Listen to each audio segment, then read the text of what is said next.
النار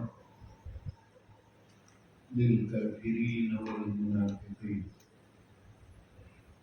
أشهد أن لا إله إلا الله وحده لا شريك له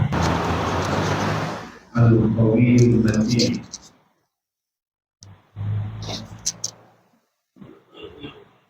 وأشهد أن سيدنا محمدا سيد الأولين والآخرين والتابعين تابع إحسان إلى يوم الدين. Amma ba'd. Pertamanya, sama-sama kita memanjatkan puji syukur kehadrat Allah Subhanahu wa taala yang banyak melimpahkan memberi nikmat kepada kita. Tidak lupa selawat dan salam ke atas junjungan besar Nabi kita Muhammad sallallahu alaihi wasallam serta ahli keluarganya, sahabat-sahabatnya, pengikut-pengikutnya sehinggalah hari kiamat. Tuan-tuan yang dirahmati Allah Subhanahu wa taala. Alhamdulillah, sekali lagi kita memanjatkan kesyukuran kehadrat Allah Subhanahu wa taala. Malam ini dihimpunkan kita di rumah Allah sebagai tetamunya di dalam majlis yang mulia. Mudah-mudahan majlis ilmu di tempat yang mulia rumah Allah disaksikan oleh para malaikat yang mulia yang tidak melakukan segala dosa, yaitu para malaikat yang sifatnya la ya'sunallah ma amarhum wa ma yaf'alun. Mereka itu menjunjung segala perintah Allah, mereka tidak melakukan maksiat, mereka hanyalah melakukan apa yang diperintahkan. Lantas para malaikat itu berdoa kepada ahli-ahli masjid, kepada orang-orang yang duduk di majlis ini dengan dua kalimah, dua rangkap doa. Allahumma ighfir lahu, ya Allah ampunkan dia. Allahumma arhamhu, ya Allah berilah kasih sayangmu kepadanya, ya Allah.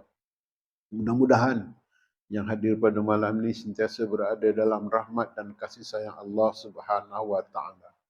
Seterusnya, sebelum kita membaca, mudah-mudahan juga perhimpunan kita malam ini, kelangsungan kita malam ini menjadi asbab dan musabbab untuk Allah Subhanahu wa taala menurunkan taufik hidayahnya kepada seluruh ahli keluarga kita. Mudah-mudahan juga kelangsungan kita, perhimpunan ringkas malam ini menjadi asbab musabbab untuk Allah Subhanahu wa taala memberikan petunjuk hidayahnya kepada seluruh ahli qaryah Masjid Tubuh Mufrad ini. Amin ya rabbal alamin. Seterusnya, mudah-mudahan perhimpunan kita pada malam ini menjadi asbab dan musabbab untuk Allah Subhanahu wa taala memberikan kepada kita kebahagiaan dan rezeki yang melimpah ruah. Amin ya rabbal alamin. Bila disebut rezeki, perlu dipahami bahawa rezeki itu bukanlah sekadar wang ringgit saja. Sesungguhnya kebahagiaan, rezeki dan kebahagiaan, kemuliaan itu bukan dipandang dari segi wang ringgit saja. Kalaulah kebahagiaan, kemuliaan itu dipandang daripada sudut kekayaan wang ringgit, tentulah Fir'aun yang berhak mendapat kemuliaan di sisi Allah Subhanahu wa taala. Tentulah Qarun yang berhak untuk menerima kemuliaan di sisi Allah Subhanahu wa taala sebab hartanya banyak. Namun itu tidak dinilai oleh Allah kerana durhakanya kepada Allah Subhanahu wa taala, akhirnya ditenggelamkan dengan harta juga dengan istana-istananya. Jika dinilai kebahagiaan, kemuliaan itu dari segi pangkat dan ketinggian, jawatan yang tinggi, tentulah Fir'aun yang berhak mendapat kebahagiaan dan kemuliaan. kena dia bukan sekadar mengaku menjadi pemimpin, menjadi raja dan mengaku dia ana rabbakumul a'la, aku Allah yang maha tinggi. Namun dia juga dibinasakan oleh Allah kerana derhakanya kepada Allah, ditenggelamkan di Laut Merah. Tuan-tuan yang dirahmati Allah Subhanahu wa ta'ala. Justru itu, pahamilah konsep rezeki itu luas. Terkadang Allah Subhanahu wa ta'ala mengurniakan akan kesihatan yang baik, kelapangan masa, itu juga rezeki.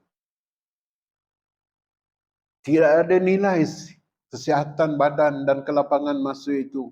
Sebab itu datang hadis yang sahih, yang banyak Rasulullah kata mereka melupakan dua perkara, iaitu sihat dan kelapangan masa.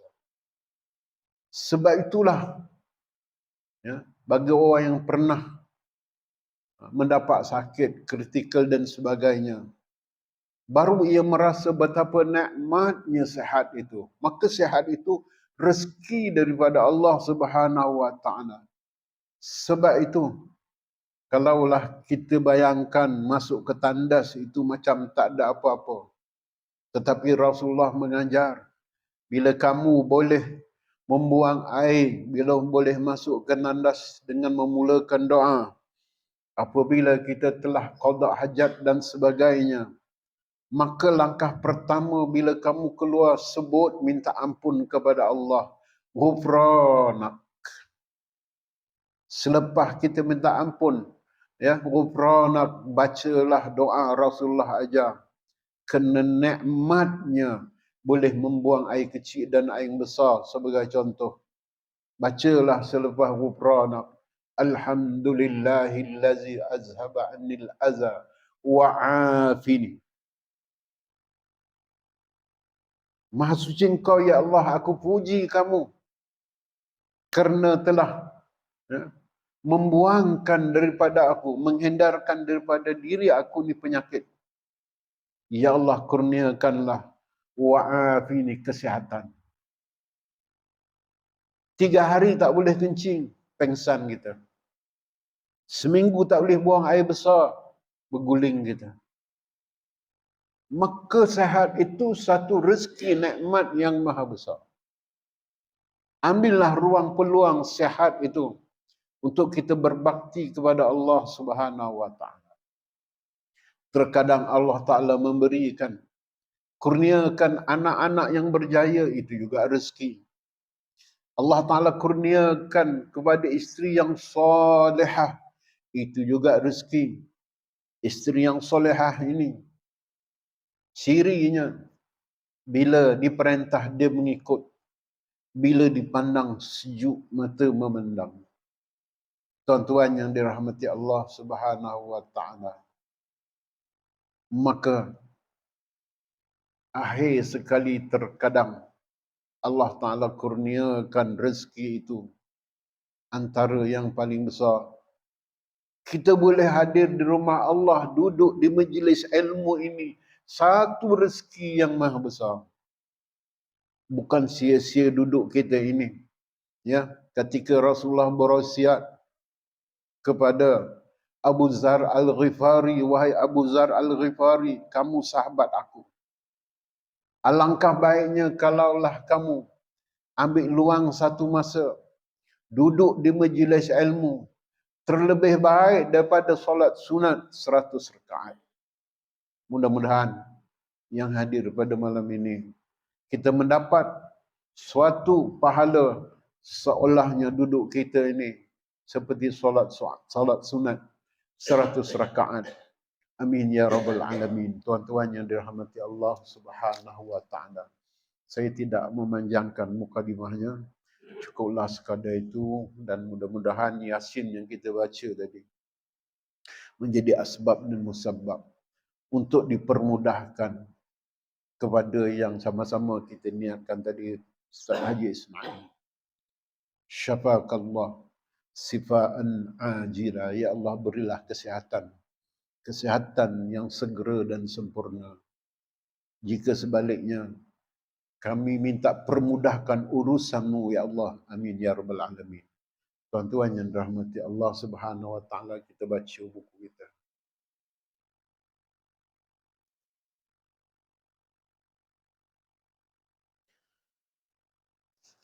Mudahan ia memberi manfaat.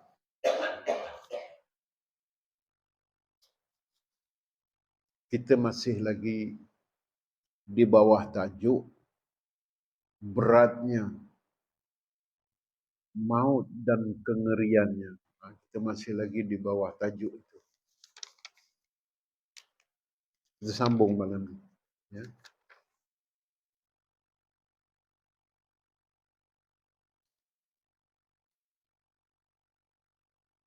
Bismillahirrahmanirrahim.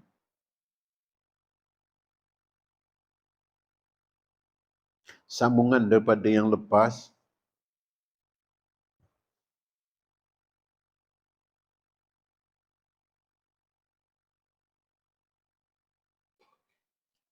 Tiada seorang mukmin mati melainkan ditawarkan kepadanya kembali hidup ke dunia. Bila dah meninggal dunia, Allah Ta'ala tawarkan. Mau lagi tak hidup ke dunia. Tetapi semua menolak kerana berat akan sakaratul maut itu. Kecualilah orang-orang yang mati syahid. Mereka tetap ingin hidup semula ke dunia untuk berperang dan mati syahid lagi. Kecuali orang yang berjihad. Ya. Sebab mereka tiada merasa sakitnya. Ya. Sakitnya sakaratul maut itu.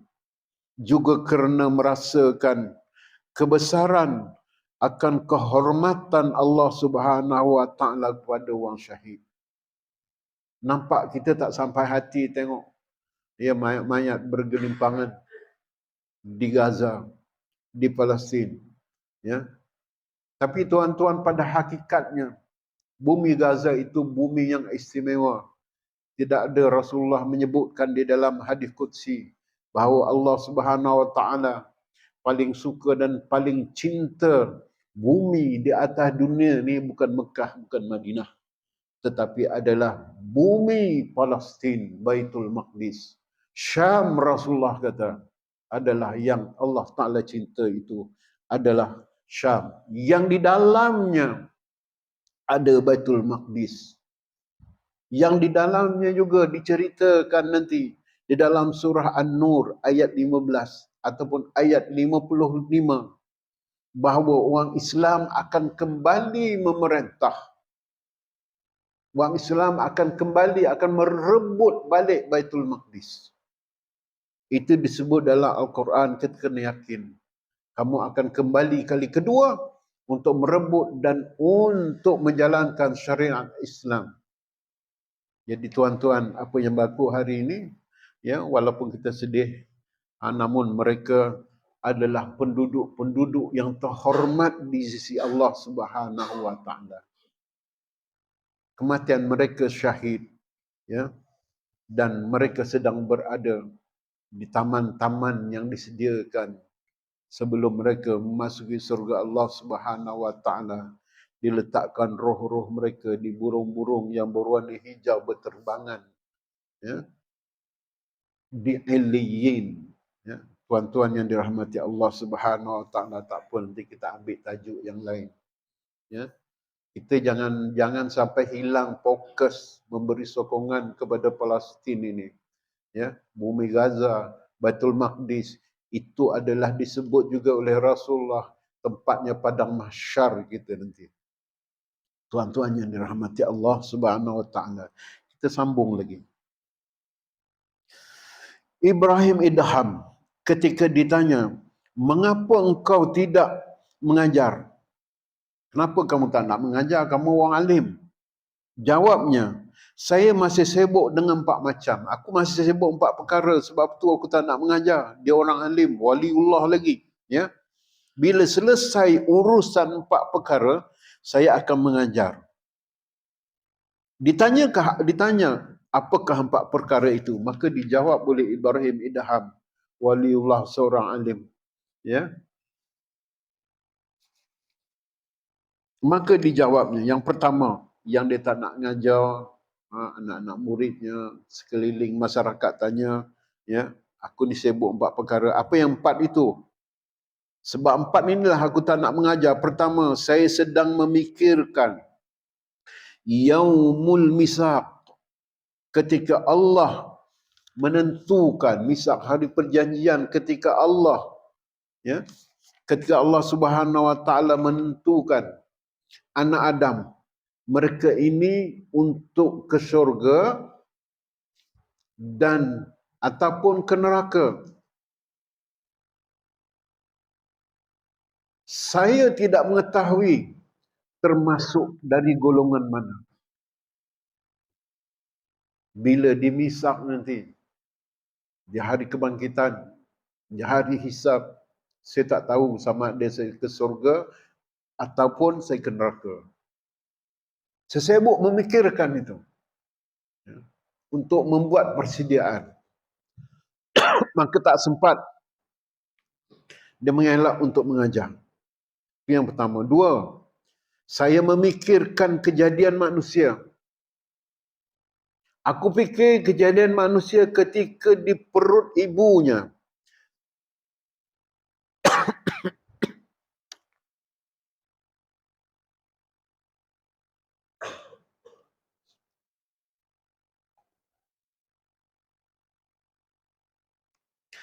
Ketika dalam perut ibunya, ketika akan diberi roh.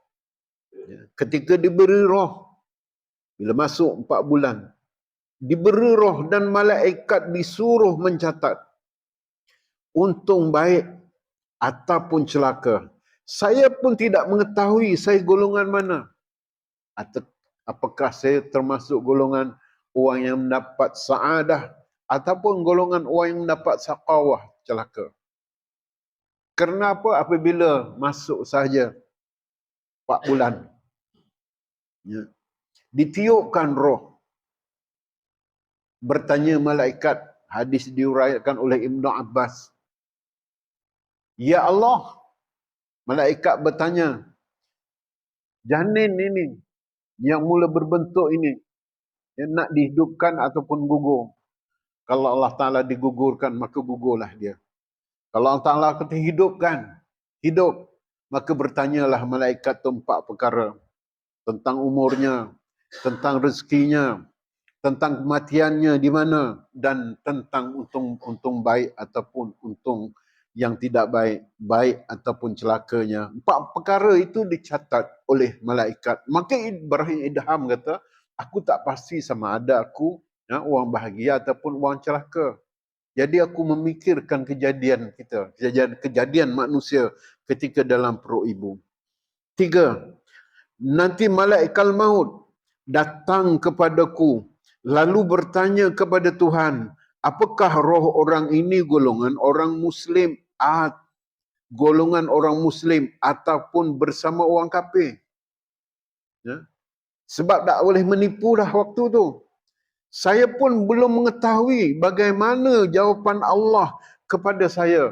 Bagaimana jawapan Allah kepada malaikat apabila malaikat bertanya, bila dah meninggal dunia, ya Allah, orang Muslim ni tergolong dengan orang beriman ataupun tergolong orang munafik dan orang kafir. Ketika itu kita tidak dapat menjawab. Di dunia kita boleh menipu. Di dunia kita boleh berpura-pura. Orang munafik itu menunjukkan keislamannya di hadapan, tetapi di belakang amat memusuhi Islam. Kat dunia orang tak tahu, tapi ini tidak boleh lagi. Ya, maka aku tak tahu apa jawapan malaikat. Ibrahim Idham kata, sama ada aku bersama orang kafir ataupun bersama orang Islam. Yang keempat, yang akhir sekali, saya berfikir tentang ayat yang bermaksud, berpisahlah kamu hari ini, hai orang yang durhaka. Yasin ayat 59. Aku memikir yang keempat ni, yang aku tak nak mengajar, tak nak apa, aku mikirkan diri aku sendiri pada waktu ini. Aku hanyalah membuat persediaan untuk bertemu dengan Allah, menambah amal soleh. Aku tak nak mengajar. Sebab yang keempat, saya kadang berfikir tentang ayat Allah. Surah Yasin ayat 59 yang bermaksud, berpisahlah kamu hari ini, hai orang yang durhaka. Aku takut ketika kematian nanti disebut berpisahlah kamu hari ini, wahai orang yang durhaka. Tuan-tuan yang dirahmati Allah, saya belum mengetahui dan golongan manakah saya, orang yang taat ataupun orang yang derhaka. Lalu Abu Lis Asmarkandi berkata, sungguh untung orang-orang yang diberi Allah pengertian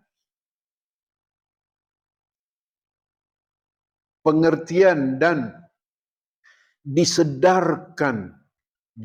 disedarkan daripada kelalaian. Untung orang yang ingat, dan dipimpin dan berfikir bagaimana bila mati nanti. Untunglah sesekali dia berfikir, ya, aku mati nanti macam mana. Itu orang yang beruntung. Pengarang kata, semoga Allah menjadikan, ya, semoga Allah menjadikan penghabisan umur kita, penghabisan umur kami dalam kebaikan serta mendapat khabar gembira, sebab orang mukmin pasti mendapat khabar gembira. Firman Allah Subhanahu wa taala, innal ladzina qalu rabbuna Allah summa istaqamu tatanazzalu alaihimul malaikah. Sungguhnya orang beriman itu akan datang malaikat ketika sampai sakaratnya. Tatanazzalu alaihimul malaikah. Turunlah malaikat menyampaikan berita kepada orang yang sakarat, yang nak meninggal, ya, kepada orang yang nak meninggal, dia beriman kepada Allah dan Rasulnya. Apa dia kata? Ala takhafu wa la tahzanu. Kau jangan takut, jangan sedih. Aku datang ni, nak ambil nyawa kau, tapi ada berita gembira. Absyaru bil jannah. Aku datang ni nak beritahu, Allah Ta'ala suruh aku beritahu, kau tempat kamu surga. Allati kuntum tu'adun, yang telah dijanjikan oleh Allah Subhanahu Wa Ta'ala kepada kamu, kerana kamu berbakti kepada Allah ketika di dunia. Tuan-tuan yang dirahmati Allah, kabar gembira itu ada 5. Ya. Di sini sebut khabar gembira. Khabar gembiranya malaikat datang, kena dia istiqamah. Ya. Kalau boleh, istiqamah kita ni salat subuh berjamaah. Pastikan, ya, kalau sihat badan, tak ada uzur, kita datanglah. Melancong Ustaz, kau tinggalkan hotel lah. Bila melancong aja dah tak pergi solat jemaah. Masjid dekat sebab ada hotel. Itu masih lagi hatinya belum terpaut. Masih lagi tidak termasuk yang Rasulullah sebut dalam hadis yang panjang. Ya, orang yang mendapat naungan itu di sisi Allah, salah satunya rajulun qalbahu mu'allaqun bil masajid. Seorang laki-laki di mana saja dia berada, hatinya mu'allaq, teringat, terpaut kepada masjid. Maka saya ajak tuan-tuan, saya doakan tuan-tuan, doakan saya. Di mana kita pergi, melancong ke Langkawi, melancong ke Hak Nyai. Hak Nyai jangan pergilah kalau boleh. Ya, memang barang murah. Rupanya memang betul di penyokong Israel buat senjata lagi. Ramai tenteranya di Israel. Ramai orang-orang Thailand ini menjadi tentera Israel yang membunuh akan rakyat Gaza. Ya, jangan pergi dulu, pergi Langkawi aja lah. Pergi mana? Pergi Aceh, pergi Vietnam, pergi mana? Kalaulah kita dekat dengan masjid, pergilah di mana berada, datang solat subuh berjemaah. Kita cuba insya-Allah. Ya, kat Langkawi tu banyak masjid. Ya, pergi. Subuh bangun, pergi. Macam kita datang masjid tu Umprat ni lah. Ya. Tuan-tuan yang dirahmati Allah. Khabar gembira yang pertama.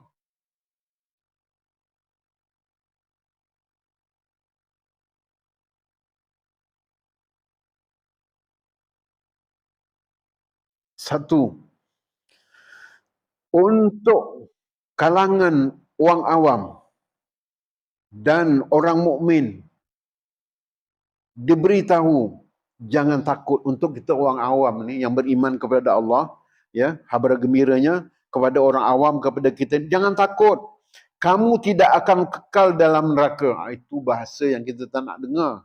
kamu tidak akan kekal dalam neraka. Maknanya dah masuk neraka. Orang awam beriman kepada Allah tapi melakukan juga maksiatnya, ya. Kamu jangan takut mengarang kata tidak kekal dalam neraka. Bahkan kamu tetap akan mendapat syafaat daripada Nabi SAW dan syafaat daripada orang-orang soleh, orang solehin. Sebab tu duduk majlis macam ni di keliling kita ni orang soleh. Ramai orang soleh. Orang soleh ni bukan dia ustaz aja. Apa pun kerjanya, bila dah datang rumah Allah macam ini, datang rumah Allah, duduk lagi. Rasulullah kata apa? Iza ra'aita ar-rajula, bila kau tengok seorang laki-laki ya'taduna al-masjidah, dia tu ulang-alik datang rumah Allah, selalu datang rumah Allah. Fashhadu, kau saksikan dia. Kau jangan bersangka buruk dengan dia. Fashhadu, saksikan laki-laki tersebut. Dia adalah orang beriman, dia adalah orang yang sebenar-benar beriman kepada Allah Subhanahu Wa Taala. Sebab itu orang datang masjid ni jangan sangka buruk. Tengok pakai seluar jin ketat sikit dah. Ini datang ni habis duit apa ni. Jangan. Ya, jangan sangka buruk macam itu. Ya. Terkadang kita tu tengok lain macamnya, mata kita pun dah tengok mendelik dekat orang ni. Ya. Matanya murak-marit. Pada orang tu nak sembahyang. Jangan sangka buruk. Tengok orang sembahyang atas kursi. Jangan sangka buruk. Ustaz, dia nak motor laju, Ustaz. Tapi datang masjid, sembahyang pakai kursi. Naik motor laju dengan sembahyang atas kursi, dua benda yang berlainan. Sembahyang duduk atas kursi kena ada sebab. Kita tak pernah tanya apa sebab. Memanglah dia orang muda. Ya, kadang muda dah apa. Ramai kat Meru tu kat masjid saya ada 2-3 orang muda lagi. Umur bulan dia 50, sembahyang atas kursi. Ngadu dia dekat Ustaz Yahya. Saya nak datang Ustaz, saya segan lah. Saya dong kata dia tengok aku ni muda sembahyang atas kursi. Dia tak tahu urat keting di lutut dia tu dah hampir putus. 2 minggu bengkak dekat hospital. Doktor kata kamu kalau nak sembahyang mesti pakai kursi. Saya ziarah dia bengkak berbalut. Maka dia pun dah biasa orang masjid, datanglah bawa kursi. Ya. Naik motor tak terlipat. Tapi sembahyang, bila rokok, bila sujud, duduk antara 2 sujud, tahiyat akhir, semua tu memerlukan pergerakan. Kita tak tahu lutut dia mungkin ada skru, mungkin ada besi, mungkin macam sahabat saya tadi. Akhirnya dia kata orang fitnah dia. Ya, apalah kau ni muda-muda lagi dah sembahyang atas kursi. Cubalah bertanya apa sebab, doakan dia. Kadang kita sangka buruk macam tu. Dia dah mau datang tu sembahyang atas kursi, sebut Alhamdulillah. Sakit-sakit dia boleh datang solat atas kursi. Aku ni boleh melompat, boleh apa. Kadang-kadang datang, kadang-kadang tidak. Sepatutnya macam itu. Baik. 2. Jangan sangka buruk. Yang kedua, untuk orang yang ikhlas. Khabar gembira untuk orang yang ikhlas. Kamu jangan khawatir kepada orang ikhlas. Kerana amalanmu telah diterima. Dan jangan sedih terhadap kurangnya pahala. Kerana kamu pasti mendapat pahala berlipat ganda. Ini cerita ikhlas ni masing-masing lah. Hanya Allah Ta'ala saja yang tahu. Ya, dia yang perkara yang membawa kepada ikhlas yang orang tak tahu ni puasa sebenarnya. Ya. Puasa itulah yang memberatkan timbangan. Nanti bulan depan kita sebutlah. Kita dah dekat puasa. Belajarlah puasa-puasa sunat, Isnin Khamis, puasa Rejab, 10 Rejab, puasa Nisfu Sa'ban, puasa Ayyamul Bid 3 hari, bulan Qamariyah, ya. 13, 14, 15, sebulan ada 3 hari. Kita belajarlah puasa tu. Ya, kerana puasa itu satu amalan yang mendatangkan ikhlas kepada Allah. Sebab orang tak tahu. Amalan lain orang tahu semua. Tapi puasa orang tak tahu. Hanya Allah yang tahu. Sebab itu Allah Ta'ala kata, setiap amalan anak Adam itulah illa siyam, melainkan puasa. Buat anak, fa'innahu li. Orang puasa itu, puasa dia untuk aku. Buat anak zibih, dan akulah yang berhak memberikan ganjaran pahalanya. Nombor 3, untuk orang yang taubat, kamu jangan khawatir. Kabar gembiranya terhadap dosa-dosa kamu kerana kamu telah taubat. Maka semuanya sudah diampun. Dan jangan sedih terhadap pahala. Pasti kamu dapat atas disebabkan amalan kamu. Yang keempat, dia ada 5, lepas tu kita berhentilah kot. Untuk orang-orang yang zahid, ataupun orang yang zuhud, kamu jangan khawatir, ya, di padang mahsyar ketika dihisap, dan jangan berduka sebab tidak akan dikurangi pahalamu yang berlipat ganda. Dan terimalah kabar gembira bahawa kamu akan masuk surga tanpa hisap. Yang akhir, yang kelima, kabar gembira. Abu Lis Samarkandi kata, kabar gembira, cerita kabar gembira dalam Quran tadi yang disebut, ya, qalu rabbuna Allah summa istaqamu, ayat absyiru bil jannah. Yang kelima, kabar gembira ulama yang mengerjakan kebaikan kepada manusia. Kamu jangan takut dan daripada dahsyatnya hari kiamat, dan jangan berduka sebab Allah Subhanahu wa taala membalas amalanmu dengan syurga juga orang-orang yang mengikutimu. Dan sesungguhnya untung orang yang mendapat berita gembira pada ketika matinya, sebab berita gembira hanya untuk orang mukmin yang baik amalannya. Maka turunlah malaikat kepadanya lalu memberitahu, siapakah kamu? Kami tiada mengenali kamu. Yang lebih elok daripada kamu dan yang lebih harum baunya. Jawab malaikat, kami dahulu kawan kamu yang mencatat amalan-amalan kamu yang baik ketika dunia. Kami juga menjadi kawanmu di akhirat. Segala amal baik kita menjadi kawan baik kepada para malaikat. Saya rasa cukup sekadar ini, dah masuk isyak belum? 3 minit lagi, kita baca habiskan sikit.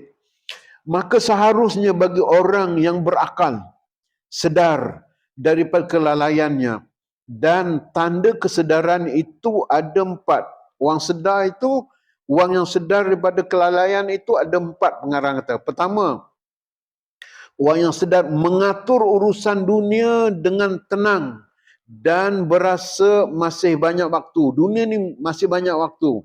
2, orang yang sedar pada kelalaian, orang yang tidak lalai ini memperhatikan urusan akhirat dengan cermat dan sungguh-sungguh kerana berasa waktunya mendesak dan tidak dapat ditunda lagi. Untuk akhirat ni jangan tunda-tunda lah, ya, jangan ditunda. Ketiga, mengatur urusan agama dengan rajin dan mencari ilmu. Tuan-tuan termasuk dah ni. Alhamdulillah. Sesekali sujud syukur. Kita termasuk yang pengarang kata, tanda orang tak lalai. Tanda orang yang sedar. Ya, orang yang ingat Allah. Tanda kesedaran, tanda orang yang tidak lalai. Yang nombor 3, dia mengatur urusan agama. Ya, dia atur urusan dunianya, agamanya dengan rajin. Rajin apa? Duduk dalam majlis ilmu. Tuan-tuan ni dah termasuk dah ni. Ya, alhamdulillah, bukan kita berbangga Allah memilih kita, kita termasuk daripada 4 golongan orang yang tidak lalai. Antara orang tidak lalai, orang yang rajin datang majlis ilmu. Ya ke Ustaz? Habis aku baca buku ni macam tu. Habis yang tak ngaji tu apa Ustaz? Yang tak ngaji tu kita doakan. Ya, kita doakan. Jangan apa, orang tak datang, rumah Allah apa semua, jangan pandang tak baik. Kita tak tahu di akhirnya nanti. Yang penting kita doakan. Yang keempat apa? Habiskan. Itu yang kedua, ketiga. Yang keempat, orang yang tidak lalai ada beberapa perkara. Bergaul dengan sesama makhluk dengan saling nasihat menasihati dengan sabar. Dia bergaul, nasihat menasihati. Dan yang paling utama ialah orang yang mempunyai 5 sifat. tekun beribadah kepada Tuhan. Dua, sangat berguna terhadap sesama manusia. Dia ni kat tengah-tengah masyarakat amat berguna kepada masyarakat. Semua orang berasa aman daripada gangguannya. Dia ni orang baik. Empat, tidak iri terhadap hal orang lain, tak iri hati. Selalu bersikap untuk menghadapi maut. Ketahuilah saudara bahawasanya kami dijadikan untuk mati dan tidak dapat daripadanya firman Allah Subhanahu wa taala, innaka maitun wa innahum maitun. Engkau akan mati dan mereka juga akan mati. Az-Zumar. Tuan-tuan yang dirahmati Allah Subhanahu wa taala. Ada satu tadi saya nak ulas yang kata apa? Ya. Mengatur urusan agama dan rajin menuntut ilmu. Bergaul sesama makhluk dengan saling nasihat menasihati, dan yang paling utama ialah orang yang mempunyai 5 sifat tekun beribadah. Baik, saya rasa cukuplah sekadar ini. Ya. Saya doakan tuan-tuan. Tuan-tuan doakan saya, kita istiqamah. Ya. Istiqamah dengan Islam kini, dulu dan selamanya. Ambil kata kuncinya, rezeki itu bukan duit aja, rezeki itu sihat badan itu juga rezeki. Datang duduk majlis ilmu macam ini, orang yang tak lalai itu juga rezeki. Bukan semua orang boleh duduk macam ni. Maka yang hadir ni adalah pilihan Allah, bukan kehendak kita. Allah memilih. Maka syukurlah kita kepada Allah Subhanahu wa taala. Baik. Yang baik datang pada Allah, kekurangan diri sendiri. Jadi minggu ni, bulan ni sekadar ni lah. Kita jumpa lagi bulan depan kot.